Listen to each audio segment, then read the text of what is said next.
I was coaching one of my clients and I brought up the topic of unwritten rules. I'm discovering that some people have never heard of this concept before. There are rules in the workplace that are not written down in the employee guidebook or handbook, but they do exist. Tune in to learn what are unwritten rules, why they exist, and what I wish I knew earlier in my corporate career.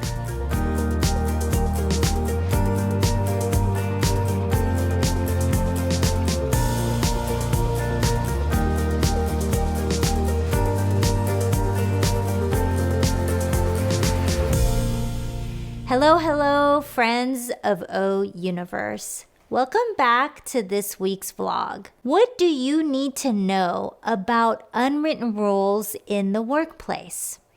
Know that those who are aware of them succeed far more and stay out of trouble than those who don't know about them. One person asked me on my team, why don't leaders just write these rules down so everyone knows about them? Well, it's not that simple.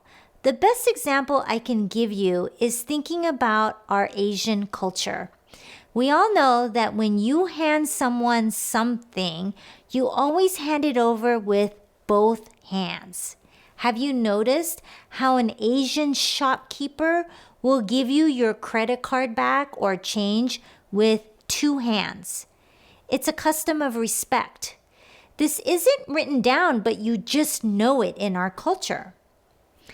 Have you ever gotten into hot water about something by your manager or even worse, a senior leader and paid for it big time? You didn't even know what you did. You thought you were doing the right thing. You ended up getting blackballed and eventually pushed out. It's painful. I've seen it happen before. How are you to know about these unwritten rules if they are unwritten and no one took the time to tell you about them? It's a difficult situation that can be avoided. Well, now you're aware because you're watching this. This does exist. You can actually Google unwritten rules in the workplace to learn more about it. There are different rules that you need to know about. I'll share with you 3 unwritten rules that I learned along the way that I wish I knew earlier in my career. Number 1, as a former people manager, I learned I had a fixed amount of time to do my own work and to mentor or coach my team.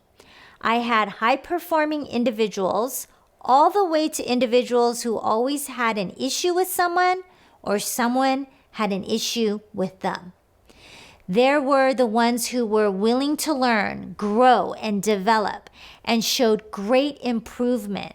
And then there were the individuals who really struggled and who resisted to work with the team or me. And what I learned through my mentors was that you spend more time developing promising individuals and very little to no time with the others.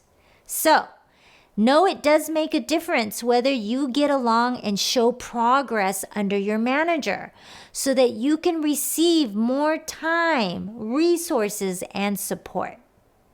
Number 2, I wish I knew the timeline for performance reviews when I was in corporate. I knew that the performance reviews and bonuses were delivered in the March timeframe, but actually were submitted to human resources by my manager 6 months prior. This is the time to have the very important conversation with your manager to remind them of your contributions and how you performed.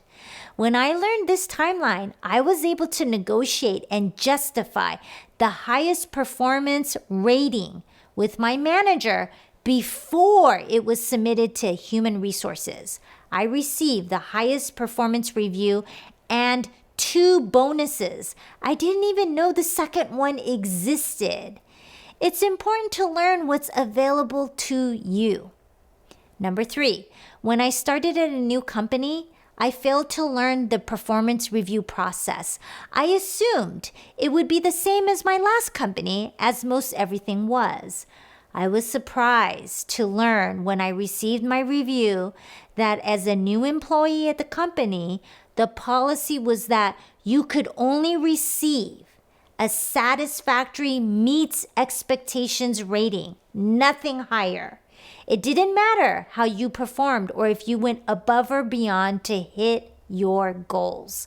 I would not have spent the extra time completing my self-evaluation and documenting all the outstanding work I successfully pulled off in the first 6 months of my employment had I known there was no opportunity to earn an outstanding performance review. Looking back at all of this, had I listened to my gut instincts more, I could have navigated these unwritten rules to at least ask for clarification. It's hard to know all the unwritten rules, so focusing on your inner wisdom to guide you when something doesn't feel right can help you navigate work culture with success. If you found these tips helpful and need help in your organization, go to o-universe.com to see what organizational resources are available to you through O Universe. Until next time, love and light to you all.